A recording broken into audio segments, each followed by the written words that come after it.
Olá, tudo bem? Vamos a mais uma mensagem. É uma mensagem, eu não sei se vai ficar muito curtinha, mas é que eu não vou colocar versículo, texto, nada não. Eu quero fazer uma leitura, que eu estou sentado aqui no meu sofazinho e eu quero fazer um bate-papo com você aqui. E eu me sinto mais à vontade quando eu estou aqui. Quando eu estou na frente do computador, aí fica uma coisa muito mais formal. Aqui fica uma meio que informal. E eu estou com o meu aplicativo aqui, ó. Pode ver aqui, já separado, e eu fazendo uma leitura aqui em 1 Coríntios, eu achei algo interessante. E tudo que está no texto bíblico, tudo que está na Bíblia é interessante. Tudo que você imaginar na Bíblia é interessante. E o tema desse vídeo, desse bate-papo nosso, o fogo provará a obra de cada um. Que fogo foi esse? O fogo provará a obra de cada um. Que fogo foi esse? Em 1 Coríntios, do capítulo 3, do versículo 10 ao 15, assim disse Paulo, texto da Nova Almeida Atualizada, a NA. Segundo a graça de Deus que me foi dada, lancei o fundamento como sábio construtor, e outro edifica sobre ele. Porém, cada um veja como edifica. Versículo 11. Porque ninguém pode lançar outro fundamento além do que foi posto, o qual é Jesus Cristo. 12. E se o que alguém edifica sobre o fundamento é ouro, prata, pedras preciosas, madeira, feno ou palha.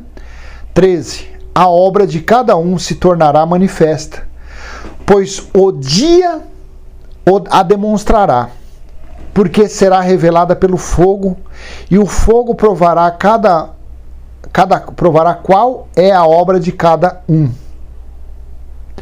14. Se aquilo que alguém edificou sobre o fundamento permanecer, esse receberá recompensa. Versículo 15. Se a obra de alguém se queimar, esse sofrerá dano, porém ele mesmo será salvo, mas como que através do fogo. Então, veja que interessante isso daqui. Então, Paulo estava falando que iria ocorrer uma época, um tempo, que as obras das pessoas seriam provadas como fogo. Mas aí vem a pergunta, provada como fogo, mas aonde? Isso foi uma metáfora, uma figura? Não. Aqui não. Paulo falou pelo Espírito da Graça. E aqui estava sendo proferida uma revelação, uma profecia, que em breve iria acontecer. Que, vamos colocar que ele escreveu isso aqui entre o ano 45 e o ano 65. Vamos colocar nesse intervalo. Quando Jerusalém foi queimada? Quando Jerusalém foi destruída pelo fogo? Com as pessoas lá dentro. O templo ruiu pelo fogo até os alicerces, não sobrou nada. Então Paulo estava falando que aconteceria esse incêndio, essa destruição pelo fogo, no grande dia do Senhor, no grande dia de Deus. Aí você vai para a profecia de Isaías, no capítulo 29, do versículo 1 ao 5. Veja, Isaías 29, versículo 1. Ai de Ariel, cidade onde Davi acampou. Acrescentem ano a ano e deixem que as festas completem seu ciclo. Deixa eu colocar na Bíblia Viva que eu vou ler para você o que significa Ariel. Pobre de Jerusalém, a cidade onde viveu Davi. Ano após ano, seus moradores realizam festas religiosas nas datas marcadas. Vou continuar na Bíblia Viva, no versículo 2. Mas eu vou mandar um terrível castigo sobre ela. Todos vão chorar e lamentar muito. Jerusalém será exatamente o que significa o nome Ariel. Um altar coberto de fogo e sangue. Você está ligando as coisas? Você está ligando porque Paulo falou que naquele dia, no grande dia de Deus, as obras de cada um seriam reveladas pelo fogo? Ouro, prata, pedras preciosas, palha ou feno? 3. Eu mesmo, olha o que Deus fala, hein? Eu mesmo serei seu inimigo, cercarei Jerusalém, vou levantar fortes à sua volta para destruir você.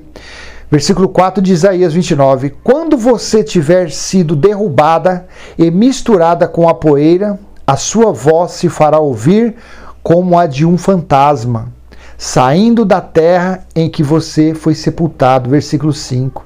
De repente, porém, os seus inimigos vão desaparecer como o pó soprado pelo vento. Eles são muitos, mas vão sumir como palha carregada pela ventania. Num instante. Versículo 6. Porque eu, o Senhor do universo, cairei em cima deles com trovões, terremotos, furacões, chuva forte e fogo. Então você vê o entendimento. Graças a Deus, né, que esse entendimento é Deus quem tem nos dado. Porque quantas vezes, né, eu já li essa passagem de Paulo que ele falou, né? A obra de cada um se tornará manifesta, pois o dia a demonstrará. O dia com D maiúsculo. Esse dia foi o dia do Senhor. Então, porque será revelada pelo fogo, e o fogo provará qual é a obra de cada um.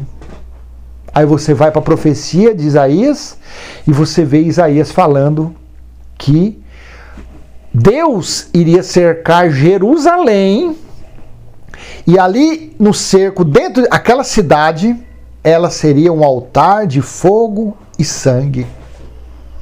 E eu te pergunto você, o que aconteceu exatamente do mês de julho de 69 ao mês de agosto do ano 70? Jerusalém foi cercada, foi sitiada pelo exército romano, e o comandante do exército romano foi a segunda besta de Apocalipse, que foi o general Tito. Ele cercou.